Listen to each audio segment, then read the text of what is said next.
Hello everyone, it's Ashwin Rao, and in today's video I'm going to be taking you through a cleaning and reconditioning of a pair of Flame Panda Moc Toe boots, potentially the most beautiful moc toe boot in the world. This actually was my very first acquisition when I started getting into heritage boots out of the classic menswear and footwear segment. Flame Panda seemed to meet a lot of the criteria I was looking for in a high quality pair of heritage style boots built to near bespoke, hand welted, hand lasted, highly skilled craftsmanship standards that I have come to expect from footwear manufacturers. Now, a lot of the heritage makers don't exhibit the same type of skills that, say, a bespoke shoemaker or a classic dresswear maker makes. So the Flame Panda has been a stalwart in my heritage lineup because it really appeals to both sides of my aesthetic, both the rugged heritage side of the aesthetic as well as the dress side of the aesthetic. Another staple of my shoe care have been pure polish products. Pure polish products are an extremely high quality shoe wear care material. Pure Polish Products recently released this new plum paste wax polish, as well as their weather resistant polish, their cream polish, and a new formulation of their high shine wax polish, which is much easier to apply than their prior iterations. And so Andy from Pure Polish sent these along to me to use on a pair. These are supposed to be a pretty good match for Color 8 shell cordovan. In this case, I'm going to be using them on Color 8 or burgundy colored Horween horse stripe leather, which is essentially their version of the horse butt leather, meaning the part of the horse that is not necessarily shell cordovan. And so Horween's version of horse butt has no shell in it, whereas others such as Merriam, Shinky all have versions of horse butt that actually include portions of the shell. The most important thing here is that I am really trying to recondition, repolish, and clean up this pair of Horween leather Flame Pandas. And I wanted to use the Pure Polish products to demonstrate that. I also wanted to give you a general idea of how I go through my shoe care. A lot of people feel like I don't really wear my shoes, which I actually do. This pair has gotten a lot of wear, and I just take great care to try to take care of my shoes. I always use shoe trees when I'm using my shoes. Another thing that I periodically do is I strip the leather using heat gun to remove all the waxes and polishes that have accumulated from treating over time. This is the last time I actually did that on this pair of shoes, was never, and I've had this for almost 4 years. So what you see here is a product of initial conditioning and then the occasional re-wax, repolish. So I'm gonna strip that using this heat gun, and then I'm gonna clean and start the conditioning process using Peng's saddle soap here, which we'll take you through as well. Once I've cleaned things up, I'm gonna actually use a drying method using a fan as well as just room temperature air to allow the shoes to dry up, and then we'll come back to this pair and continue to recondition. I also use different types of polishing rags. This is a high shine rag. This is a more standard polishing rag. Both can be easily acquired from KirbyAllison.com. This is actually fairly expensive. This is I think around 10 bucks, and this is around 20. Not cheap, but if you're caring for high quality footwear, you're gonna want high quality products to care for them with. These Wellington brushes, including their pig bristle and their horsehair brush. And this Wellington brush does the initial cleaning, followed by a horsehair brush, which is both used for cleaning and polishing the shoes a little bit. And then I finish up the process with these rags to do a little bit more conditioning. I also have some additional used rags that already have some wax on them. So sometimes this, for example, microfiber polishing cloth with the wax already on it can help achieve even a higher shine.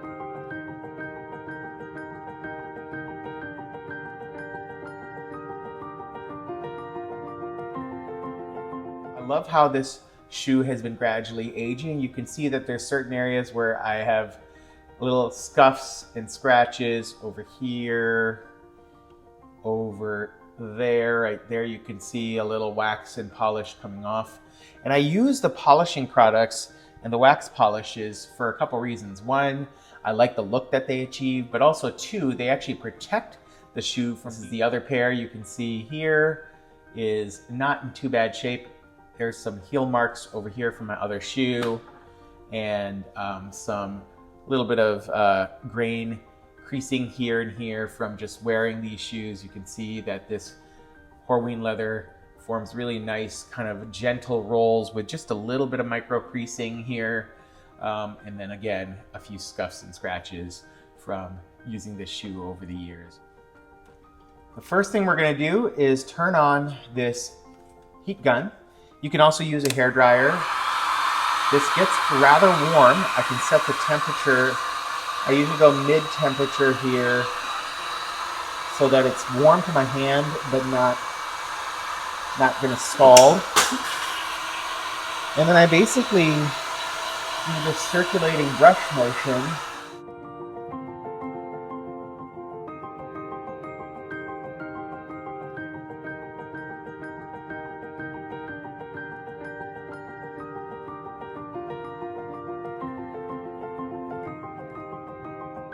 You can actually do this to redistribute your original oils, just heat them up a little bit, and oftentimes that's enough to get rid of some of these scratches. Like if I even just used my heat of my thumb to rub over, sometimes I can redistribute whatever colored waxes or pastes that are already on here and make those scratches more or less disappear. With just one heat application of this shoe, and I've also taken off the laces, you're starting to see that shine diminish here. Now, horse stripe leather has its own natural shine to it, so you could actually just leave the shoes as such and do a quick cleaning and conditioning. You see definitely a different luster between these two pairs, which has not gotten much of the heat gun yet. I'm gonna go ahead and use Peng's saddle soap, as well as this soap applicator and scrub brush. You can get these easily off of Amazon or other shoe care places such as KirbyAllison.com or others.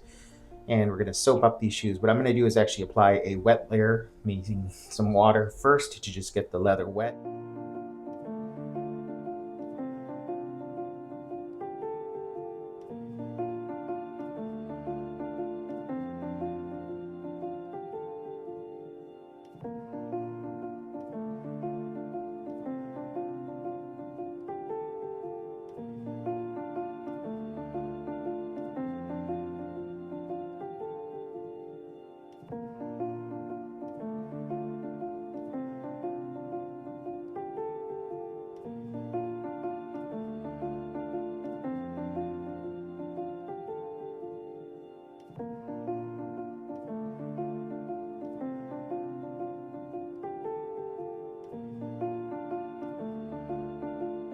Briefly look down here, you can see some of that color coming off in the soap.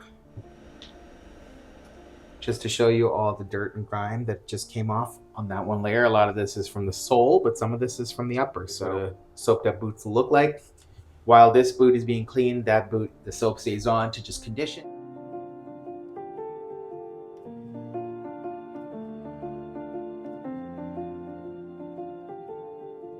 And there we go. It's a wet, unsoaped boot. Just use a little rag to dry off with. We're gonna apply some shoe trees, and then I'm gonna put it in front of a house fan to dry for a few hours.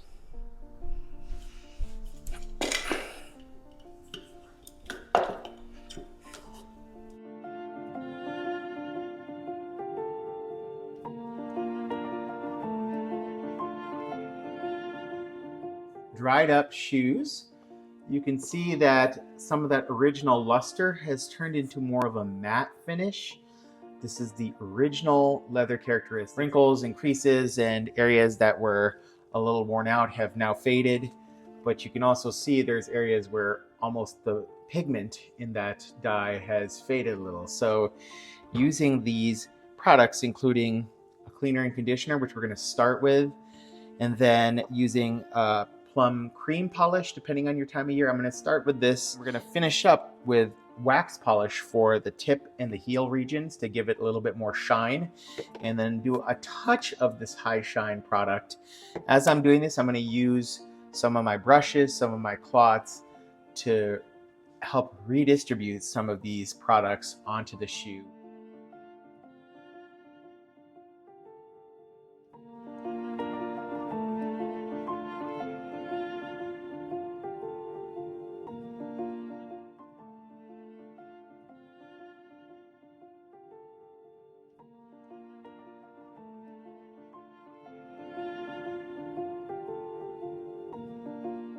I don't need much cleaner and conditioner to achieve a nicer sheen. Just using my hands and a small amount of pure polish products, then rubbing that polish I use through my whole hands, almost like I'm going to apply suntan lotion, and then applying that lotion, or in this case, conditioner, to the shoes. And you can see just me doing that, along with maybe adding a little bit more. I'll add to the tongue there because that still looks a little dried out to me. But you can see the difference here between this pair and this pair. And as that conditioner sets in, it's going to absorb into the leather and it's going to start to look again like this, dried out. But we're going to use a pig bristle brush to do some brushing, and then we're going to condition the shoe.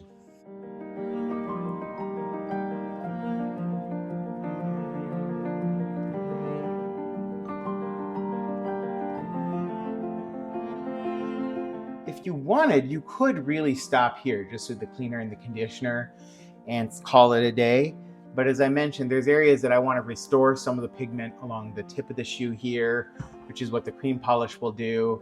And then the brushing, just so you know, is to help redistribute that conditioner across the entire surface. I used a pig bristle brush just to give myself a little bit more, I guess, aggressive spreading. And then I can use the horsehair brush to do almost a little polish.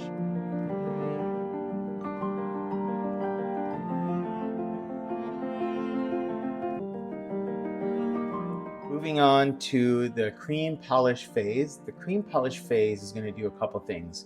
Now that we've rehydrated and reinvigorated the leathers, conditioned them with polisher and conditioner, and allowed the conditioner to set for a little bit so that the leather can take in the conditioner, kind of like when you're applying lotion to your skin. It takes a little while to not feel tacky anymore. That's the same idea here. You want to make sure your leather does not feel tacky. Less is more for conditioner and cleaner. It's also more for the cream polish. Now, the idea is that if you oversaturate, you're going to end up with a big gooey mess on your hands. Use a little less, just a little bit here. And then we're going to apply that to the tips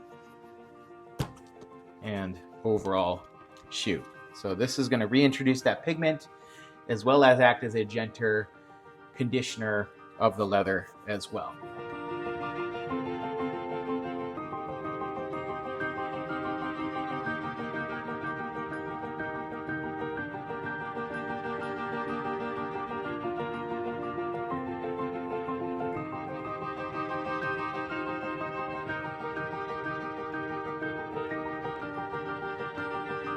See that my finger has gently applied that cream polish, and you can see a little bit more of a luster here.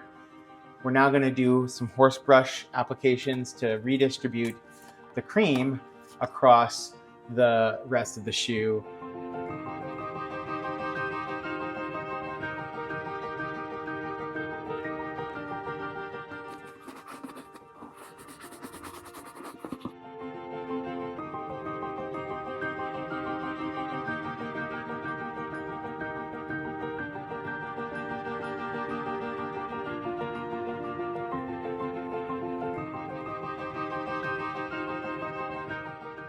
We have arrived at the final stage, having let the cleaner and conditioner and the cream polish take hold. You can see just the cream polish after drying and then repolishing, how nicely shined up just cream polish gets you. And so for many of you, you're really not going to need to go past cream polish. You can see that the areas where the pigment seemed to have worn back out have been reestablished nicely. And even the scratches and scuffs that were there before seem to have hidden. So what we're going to do now is finish up with this plum wax polish, which you can see right here, which we're going to apply to get a little bit more shine to the tips of the shoes, as well as the heels of the shoes, the areas that I consider to be high friction, high stress point areas. And then I will alternate that application with application of high shine polish a couple times, as well as use my polishing wraps from Kirby Allison and some water in a dauber, and then a bit of brushing as well to kind of give the final look. So we're going to speed through that process using these two products, water, rags, and brushing, and we'll see where we get.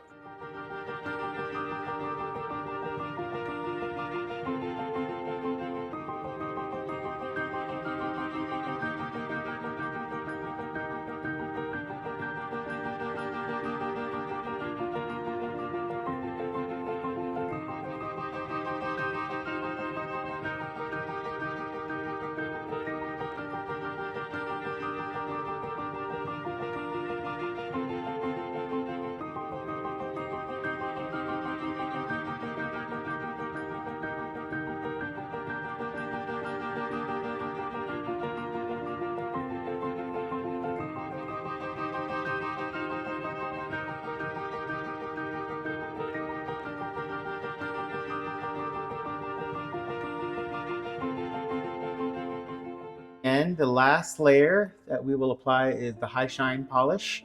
That will go to the tips of the shoes as well as the edge dressing to give a little bit more shine back to that. But as you can see, you could really stop wherever along this path you wish to stop. I add the high shine again in a couple layers with the alternating wax polish. The wax and the high shine are both wax-based polishes that add both shine and protection. I don't think you want to go overboard on a pair of heritage boots, so you could certainly stop at this layer and be quite happy.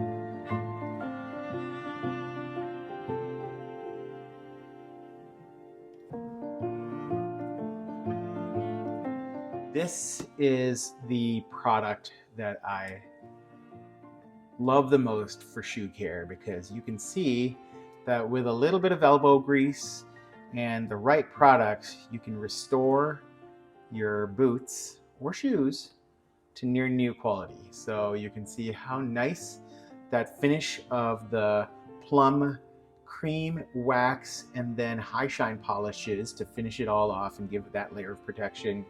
We're getting a near mirror shine. I could continue to do this and go for a mirror shine, but I'm not into that for my heritage footwear. But this is a 4-year-old pair of shoes that I've worn about 50 to 70 times over the course of that, probably about 10 to 20 times per year. So somewhere in that range, I would put it at, and it looks basically new with the proper care. These are shoes that have seen both indoor and outdoor settings. There is somewhere you can see from the heel drag there, but with proper care, the uppers can be restored.